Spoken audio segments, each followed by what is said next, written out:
Hello guys, welcome back to my channel, and today I am here to talk about something that's very specific and very depressing. Okay, it's not depressing because today I'm going to tell you how you can transform the negative feelings into positive. Exactly. So, today I'm going to talk to you about how we become sad and how we can transform these negative feelings to positive ones. Okay, I didn't choose this topic because it's the most important part of our lives. No, it's not. We have much more important things in life than being sad, but I have chosen this because it's an inevitable part of our life.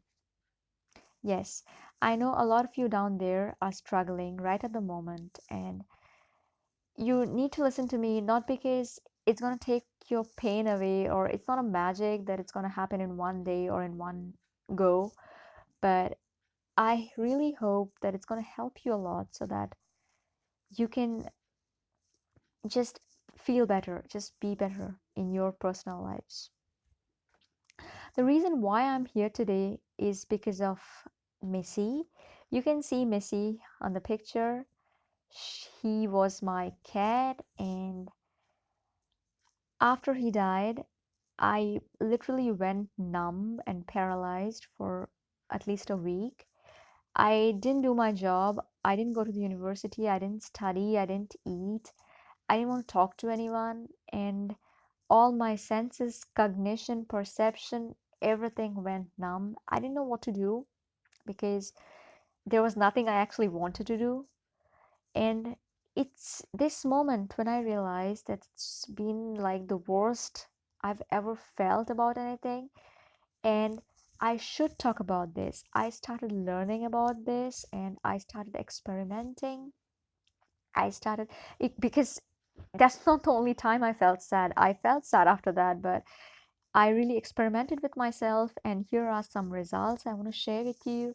I really hope you like it because, and more than you like it, I really hope that it helps you because believe me, I'm not one of those bloggers or something who's going to tell you something at random and you are supposed to figure out something from some emotional quotes or something. No, I just want to genuinely help you. And if I am successful, if I can help you even 1%, please like and share so that I can help more people in future.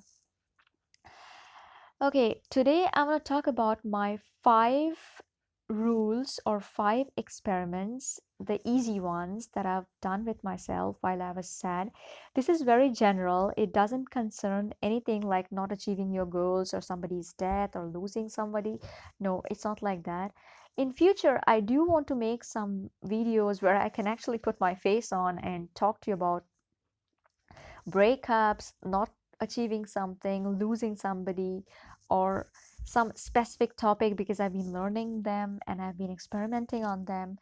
But today I'm going to talk very generally. The first thing I want to talk about is it's okay. Yeah, I know it sounds weird, but it's okay. Guys, it's okay to feel everything you're feeling. All your feelings are valid. But what is not valid is not feeling confident. With every other feeling that you're feeling, like all your hormones are rising and you're feeling that you're the worst thing on earth and everything bad is happening to you, nothing can ever get better or nothing can happen to you, you are responsible for everything, should come a feeling where you stand tall and feel confident. If you keep on blaming yourself for everything, if you keep on attracting those negative things to yourself because somehow it's happening or somehow that's what the universe wants that time, you are just doing harm to yourself. Like all your feelings are valid, being confident is what is valid and what is important and what you should do. Stop overthinking. Eating is good, but not overeating. Sleeping is good, but not oversleeping. Even drinking excess water is not good for your kidneys. That's why overthinking is doing the same harm with your brain, with your body, with your appetite, everything. So it's okay to feel everything you're feeling. I would tell, if you're parenting somebody, if you have a child, tell him, teach him that, my child, not all the time everything's going to be okay, but you have to be acceptable. You have to accept all these feelings and move on and be confident while moving. Believe me, if you can make this, you are going to be the winner. The second thing I want to talk about is concern. Well, it's not concern about concerning something, but it's the concerns that you actually get when something goes wrong around you. For example, after I lost Missy, literally every neighbor of mine started coming to me and asking me, "Oh, where is Missy? I've not seen him. Is he dead? Where is your cat?" Look, I actually enjoyed questions about my pet, but that time I literally want to kill that man. Yeah, you're right. That's what I felt like. Why don't you just go away? Or why don't you stop asking me? But I chose to be humble. I chose to avoid and be polite. I looked at them and said, "He's dead." It took my heart out of me. It killed me from inside to say this. But I did, and I moved on. It did not give me any satisfaction or happiness, I won't lie, but it gave me some sort of relief, because the less I was actually sensitive to people, to these sentences, to these talks, the less I allowed myself to be hurt, the less I attracted negative things, and the less I was attacked by them. So be polite, be humble, and simply ignore. I know, you're telling me right now that, yeah, it's okay to sit there and tell me, but my boyfriend left me and I don't know what to do. I want to eat, and how can I be confident and ignore? I know it's tough, but my dear, sometimes it's tougher, or it's going to be tougher if you keep on holding it. If you keep on holding to all these feelings, if you keep on being sensitive, not all concerns are genuine, but your genuine concern about yourself can help you to move further. The third thing I want to talk about is memories. Look, memories are the best thing you can have. Good memories, or you should have them, because memories are something that keeps us happy, that keeps us alive, that keeps us joyful. You should never get rid of them, or never try even to get rid of them. I've read a number of blogs where it was written like, throw away your memories, give them to a local charity shop, throw them, burn them. No, don't try to do that. But like a sensitive, like an understanding human being, put them away for some time. They are good, they are bad. Put them away. If they are valuable, don't just try to harm them, or don't just try to get rid of them. Because the more you're trying to show your feelings to them, the more you're actually hurting yourself. You're not hurting the memories, you're not hurting the person, you're not hurting anything, but you're hurting yourself. So just keep them away in a safe and stop looking at them all the time. I don't know how many of you are going to follow this, but believe me, among the 5 things I'm going to talk about today, this will be the most effective. The fourth thing I want to talk about is talk to people.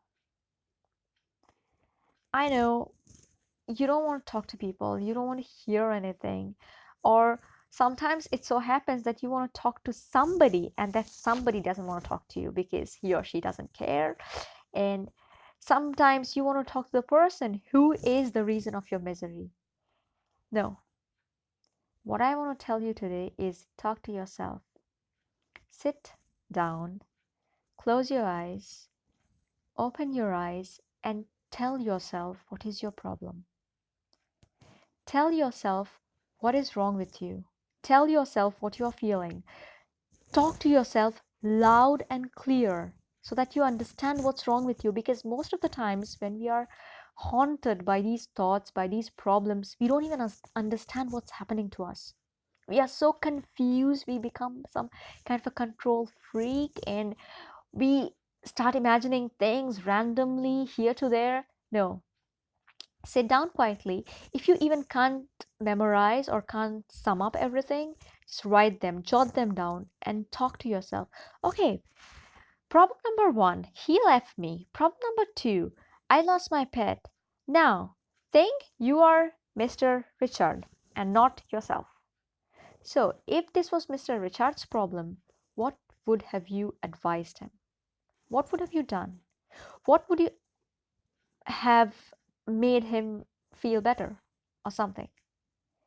Solve your problems like an expert. Solve your problems like it was somebody else's problem. Think about your problem like it's not your problem, it's somebody else's.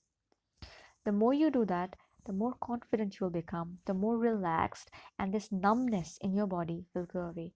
After 1 week, when I got up, I asked myself, okay, what's your problem? He's gone.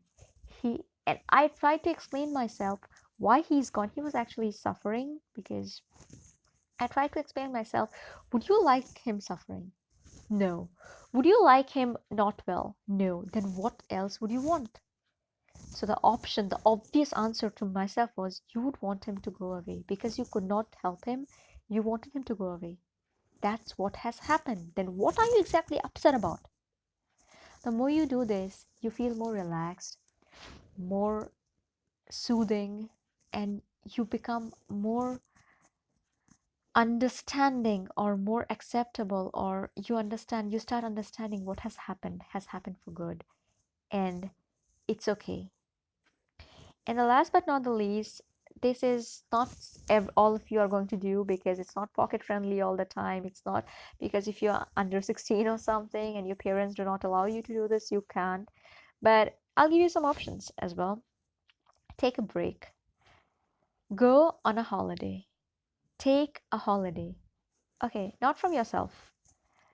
I have read a thousands of blogs where people are like, don't think of it. How can you not think of something when that's something that's bothering you? It's absolutely unbelievable.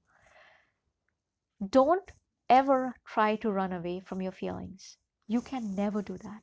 You can never do that. Trust me on this. The more you think you're running away, the closer you are to it.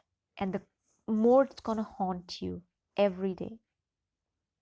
So take a holiday, go on a holiday, go to some part of the world where people need you, go on a trip, volunteer somewhere with animals, with kids, with orphanages, I don't know, and change your mind. Do something productive. Stop being selfish and concentrating just on yourself. Just because something bad has happened to you, and it's not all the time that something bad has happened to you. Sometimes something has happened to you that you have not expected, like my Missy. I didn't expect him. It's not bad. He was suffering. It was okay that he was gone. It saved his life. It saved his efforts, his pain. It's not bad. It was the best thing that could have happened that time. But I was being so selfish that I stopped all my productivities and everything I could have done that time in this endeavor to think what bad has happened. Stop being selfish. If you can't get out of your thoughts, if you can't do it, go and help people who need it. You will see you are in a better position than 75% of the people in this world. Believe me, there are children who have nothing to eat. There are animals who are dying and who cannot even say a word. I'm not being compassionate to something in specific, but please be productive. Write a book, do your graphic designing, do what you like, help people. If not, if you can't do any of these, cook or something or bake a cake and distribute among poor children. The happiness you'll get from this, you will never be able to find it anywhere else, or this is the best thing you would have done for yourself. You'll never regret it. I promise you're never going to regret it. If you can't afford going somewhere, go to the orphanage just down the street. Go to the dog kennel in your locality. I don't know how many of you are going to agree with this, but I promise you on this, it's like magic. I promise you, the more you do this, the better you will feel. If this doesn't work, you can tell me anything in the world and it's acceptable to me. It has to work. When you become more concentrated on other people, you concentrate more on helping others and less on yourself. You try to become less selfish and less complaining about what bad has happened to you. You become much more productive. Remember something: nobody can hurt you or make you feel bad without your permission. If you are feeling bad, it's because you are letting yourself feel bad. You have to love yourself. Nobody can do it for you. If you liked listening to this and you want me to talk more about specific topics, please like, share, and if you have questions to ask me, please put that in the comments down below. I would be glad to answer your questions. And I hope everything I said would make some meaning to your lives. Much love. God bless you, and all the best to you all. Everything is going to be fine very soon.